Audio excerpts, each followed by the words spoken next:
Oke, aku ulang. Assalamualaikum warahmatullahi wabarakatuh. Selamat siang semuanya. Jadi, untuk magang minggu ini kita akan masuk ke analisis fundamental. Yang akan kita bahas minggu ini tuh ada pengertian analisis fundamental, jenis-jenis analisis fundamental, dan analisis makro atau analisis ekonomi. Jadi untuk minggu ini kita ngebahas ini dulu. Untuk yang dua analisis lainnya untuk yang fundamental akan dibahas minggu depan. Oke, kita masuk ke materi yang pertama, yaitu ada analisis fundamental.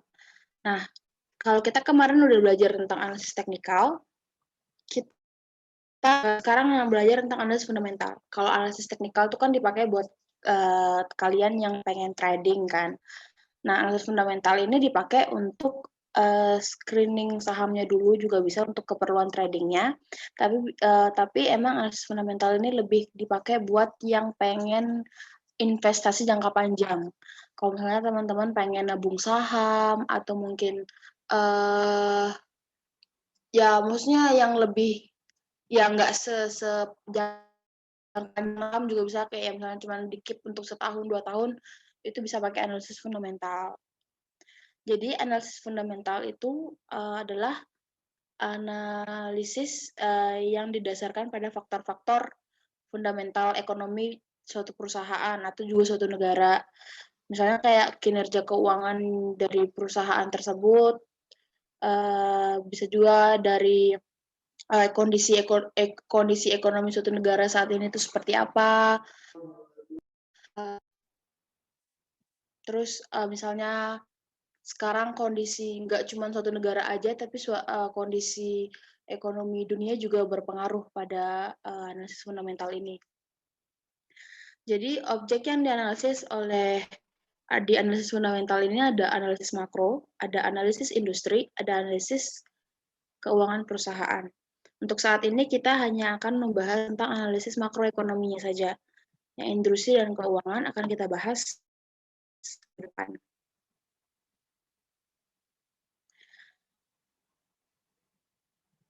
Nih, ini untuk analisis ini adalah pendekatan analisis fundamental. Jadi analisis fundamental ini bisa top up, bisa juga top down. Jadi pertama bisa dianalisis dulu dari bottom, dari bawah dulu, perusahaannya dulu dianalisis. Dianalisis perusahaannya itu apakah perusahaannya itu perusahaan itu baik, bagus atau tidak.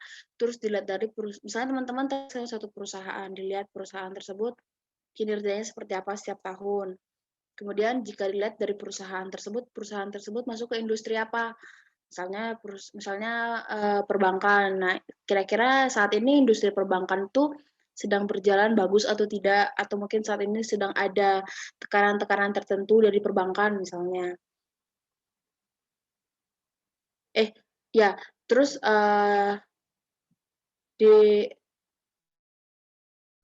maksudnya kalau misalnya industri dari segi dibandingkan sama perusahaan lainnya. Misalnya teman-teman tertarik sama BRI. Nah, terus dibandingkan kalau sama perusahaan lainnya yang sejenis, itu gimana? Apakah BRI lebih mendominasi daripada bank lainnya atau seperti apa? Oh, dari sektor. Nah, tadi yang seperti yang saya katakan bahwa yang misalnya dari segi perbankan apakah saat ini sedang tekanan-tekanan tertentu kah, atau mungkin ada isu-isu sesuatu tentang perbankan, itu perlu diperhatikan. Terus dari segi ekonomi makro dilihat dari kondisi ekonomi suatu negara. Nah, misalnya kayak kursnya sekarang lagi berapa, suku bunganya lagi bagaimana, inflasinya sedang tinggi atau rendah. Nah, kalau teman-teman bisa lihat yang bottom up ini dia kan dari gede ke kecil gini. Nah, berarti porsinya yang paling banyak yang kita pertimbangkan. Jadi makin ke atas makin kecil. Nah, jadi disesuaikan aja. Terus yang kedua itu adalah top down. Top down itu sama penjelasannya seperti yang button up, hanya saja dia dari atas ke bawah itu justru dia semakin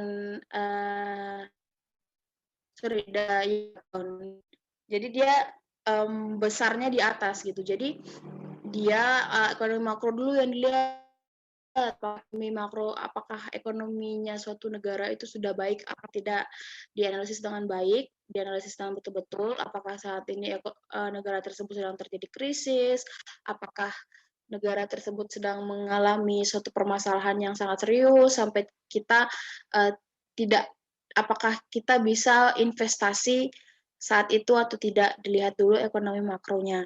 Terus dari sektor juga punya jadi sektornya dilihat, misalnya sekarang sektor yang lagi bagus apa, terus sektornya misalnya sekarang yang lagi bagus itu misalnya kayak pertambangan misalnya ya, pertambangan. Nah, sektor pertambangan lagi bagus itu karena apa, itu dianalisis lagi. Terus dari segi industri, nah dari sektor, kemudian kita ada milih nih sektor yang bagus itu pertambangan. Kemudian kita pilih di pertambangan itu perusahaan mana aja sih yang menjadi bos-bosnya. Nah, gitu kita analisis di bagian yang industri itu yang kita analisis seperti misalnya di pertambangan sahamnya ada apa aja yang lagi menguasai pasar saat ini. Nah, itu kita analisis, terus kita bandingkan satu sama lain, yang mana yang paling bagus dari analisis teman-teman yang udah teman-teman lakuin, mana yang paling bagus yang bisa kita investasikan. Nah, kemudian setelah kita tahu tuh, kita dapat satu nama perusahaan atau satu nama emiten, kemudian dianalisis di paling terakhir. Kita analisis perusahaan tersebut, kira-kira tiap kinerjanya dari kemarin-kemarin itu seperti apa? Apakah tiap tahun dia mengalami kenaikan labanya atau pendapatannya atau penjualannya, ataukah mengalami penurunan, terus gimana dengan hutangnya yang dimiliki sama perusahaan, apakah masih dalam tahap masih wajar atau tidak, masih aman atau tidak, gimana dari segi kesejahteraan pemegang sahamnya, apakah dividennya dibikin tidak. Nah, itu bisa dilihat di sini.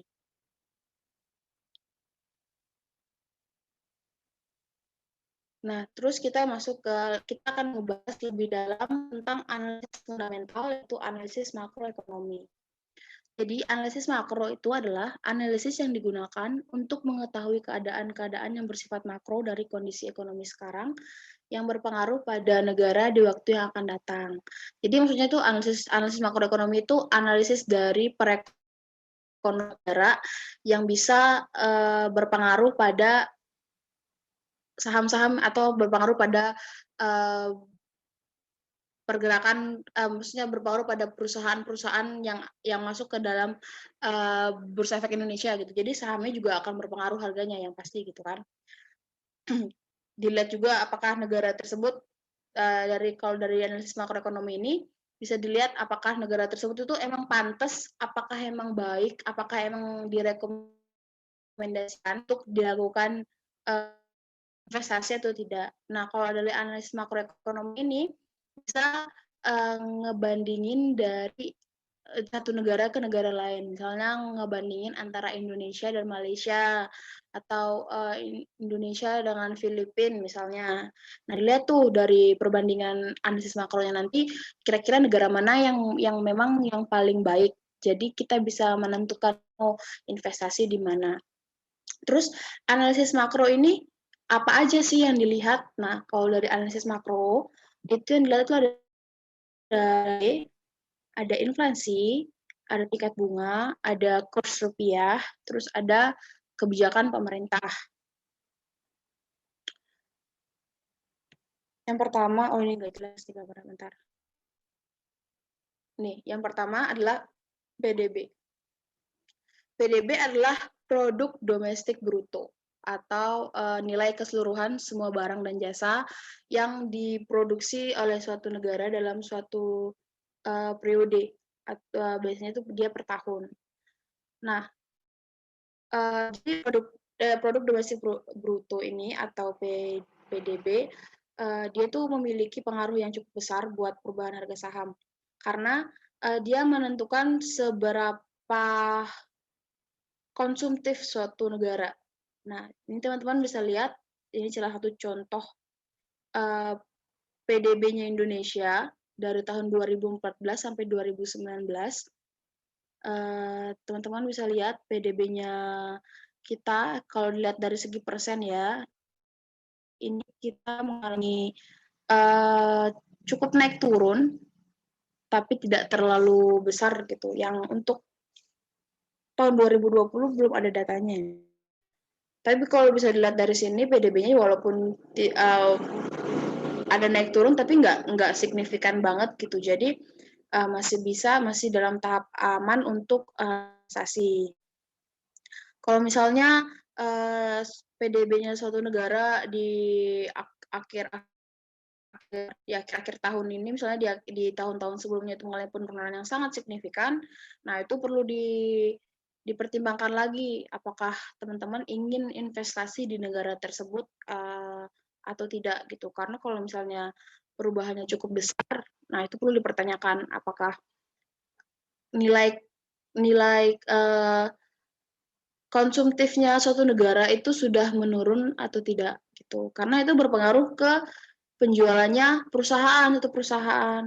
Misalnya kalau misalnya PDB-nya turun, nah berarti barang yang diproduksi tidak banyak. Nah, kalau tidak banyak berarti kan pendapatannya perusahaan juga akan menurun kan, jadi tidak semaksimal sebelumnya gitu.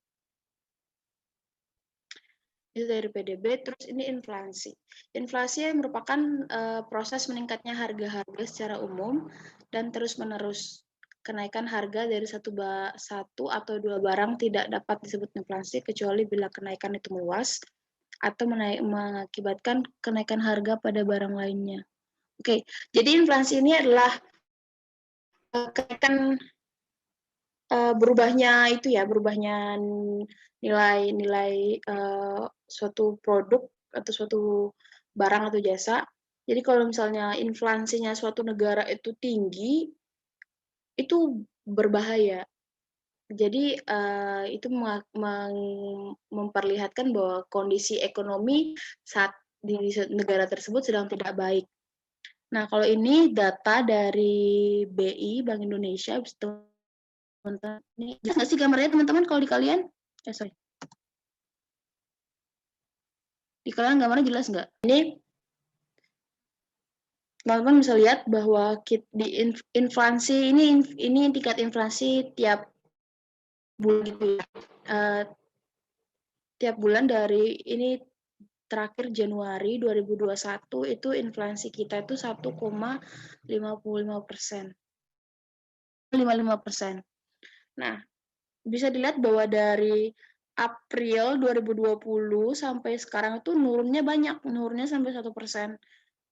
Itu bisa dilihat bahwa saat ini 2021 Indonesia inflasinya masih terkontrol. Jadi Indonesia bagus untuk dijadikan tempat untuk investasi. Nah, nanti kalau misalnya teman-teman itu memang membandingkan dua negara, nah itu dilihat aja nanti inflasinya misalnya Indonesia sama Malaysia. Inflasinya Indonesia itu tinggian mana sama Malaysia? Tiap bulan itu apakah dia terkontrol? Maksudnya masih dalam tahap masih bisa untuk bisa dikatakan stabil atau tidak gitu. Nah, kalau misalnya ini di Indonesia kan justru dia turun ya, walaupun dari April aja kita bisa lihat April dia 2,67, terus dia di Januari dia 1,55.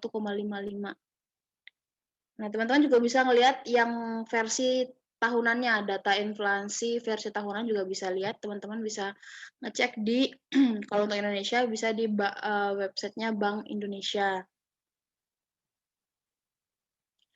Terus tingkat bunga. Tingkat bunga ada nilai atau tingkat atau harga keuntungan yang diberikan kepada investor dari pengguna dana investasi atas dasar perhitungan nilai ekonomis dalam periode waktu tertentu.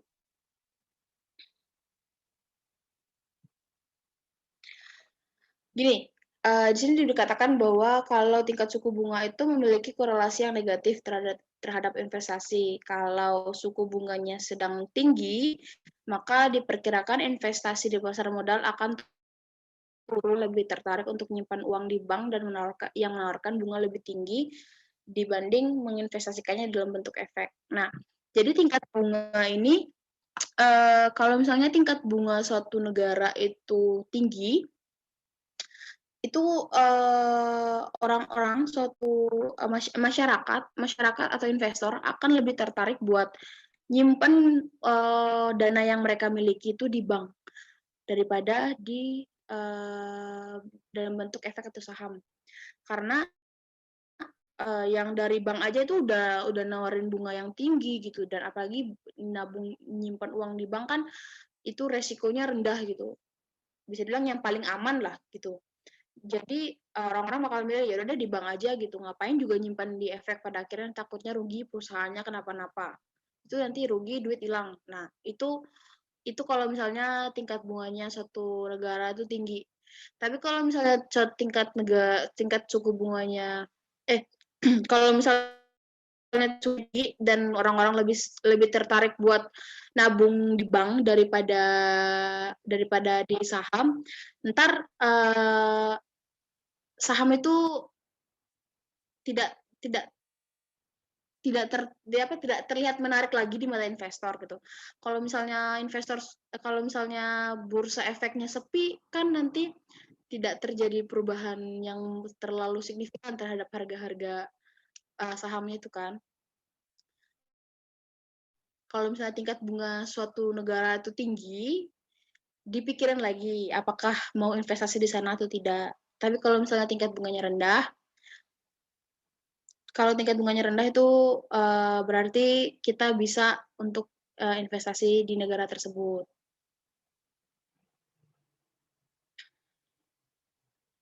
Nih, tingkat suku bunganya kalau ini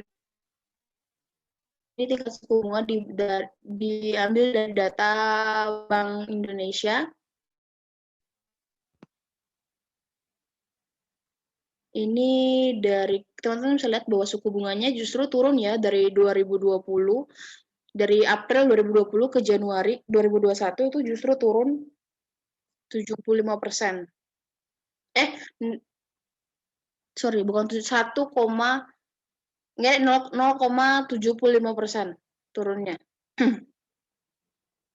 Sebesar 0,75% dari 4,30 3,7. Nah, itu kan turun tuh, berarti memang orang-orang kita bisa mengindikasikan bahwa orang-orang yang tertarik buat orang investor lebih tertarik untuk ke efek gitu. Kalau misalnya ini tinggi tingkat suku bunganya, justru tiap bulan itu justru misalnya tinggi sampai misalnya sampai 6, 7, 8, nah itu perlu dipertimbangkan lagi. Karena kalau misalnya dari bank aja bisa ngasih bunga yang tinggi dan itu aman, kenapa harus di saham gitu yang ngasih walaupun returnnya tinggi tapi resikonya tinggi gitu. Jadi ya orang-orang pasti lebih suka main aman.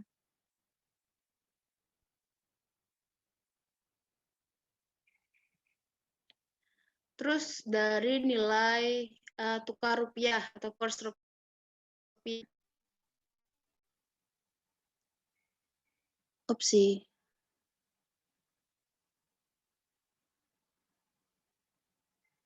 Oke, dari nilai tukar rupiah. Jadi teman-teman tahu sendiri kalau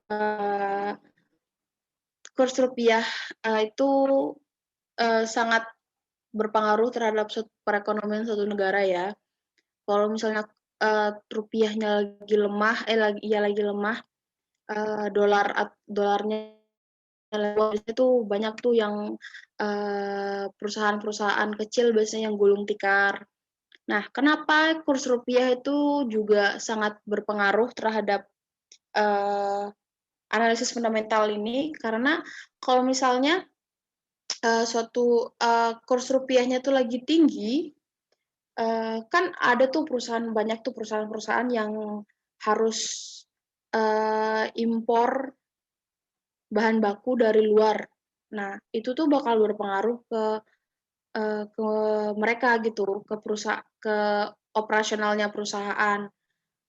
Bisa saja nanti keuntungan mereka tidak sebanyak dari saat kurs rupiah itu normal. Nah, itu juga berpengaruh kalau untuk pembagian dividennya ke pemegang saham dong. Kalau misalnya labanya nggak maksimal, nah pasti bakal imbasnya ke pemegang saham, dividennya nggak akan maksimal juga. Bahkan bisa saja nggak dapat dividen.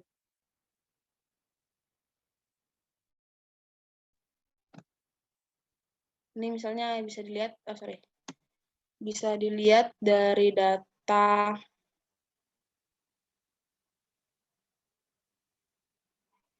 Ini nggak kelihatan gambarnya, kecil, ntar tak gedein.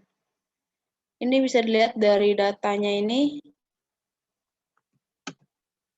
Nah, ini teman-teman bisa lihat bahwa kurs rupiah sekarang itu 14.000. Kemarin sempat nyentuh 16.000, tapi kemudian turun lagi karena waktu itu ya sempat nyentuh, maksudnya waktu masih boomingnya corona itu kok nggak salah dulu sempat nyentuh 16.000.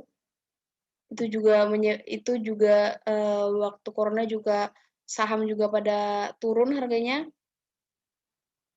Di kurs rupiah juga ternyata rupiah juga melemah banget waktu itu sampai 16.000. Nah, sekarang itu udah stabil. Teman-teman bisa lihat yang justru dari ini yang ini per hari ya. Kalau teman-teman mau lihat yang versi per bulan atau per tahun juga bisa dilihat di Bank Indonesia. Nah, balik lagi nih karena yang makro ini kan untuk perbandingan dua negara gitu ya. Misalnya negara A dan negara B. Nah, itu tuh bisa dibandingin kalau misalnya saat itu kurs nilai tukar mata uang negara tersebut itu terhadap dolar itu kira-kira sedang kuat atau sedang lemah atau mungkin sedang stabil. Bisa dilihat, kalian bandingkan kira-kira kalau misalnya yang sedang lemah dipertimbangkan lagi gitu, dipertimbangkan lagi untuk investasi di negara tersebut. Tapi kalau misalnya emang lagi stabil atau bahkan lagi kuat, nah itu berarti kita bisa untuk investasi di negara tersebut. Terus dari kebijakan makroekonominya, kebijakan pemerintah. Jadi kebijakan pemerintah ada dua, ada kebijakan fiskal dan ada kebijakan moneter.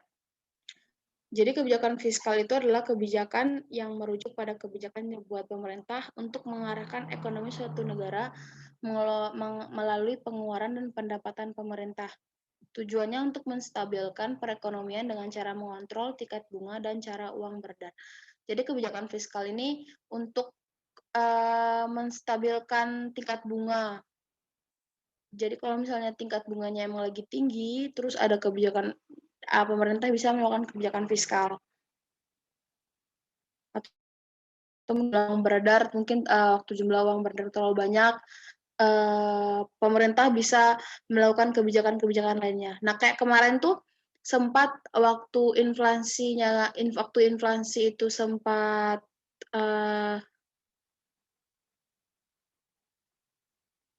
enggak, itu contohnya kebijakan moneter, sorry. Terus kita lanjut ke kebijakan moneter. Kebijakan moneter adalah sebuah kebijakan yang dikeluarkan oleh bank sentral. Dalam hal ini adalah Bank Indonesia, merupakan uang untuk mencapai tujuan tertentu. Nah, ini contoh yang mau aku sebutkan tadi. Jadi, kalau dulu waktu bukan dulu, kemarin waktu corona masih sempat booming-booming-nya dulu, waktu yang masih puncak-puncaknya, eee, inflasinya kita tuh sempat tinggi, hampir hampir hampir hampir di batas kontrol, hampir melewati batas kontrolnya BI. Terus kemudian BI melakukan, BI menerapkan berbagai banyak kebijakan untuk, biar inflasi itu bisa terkontrol gitu.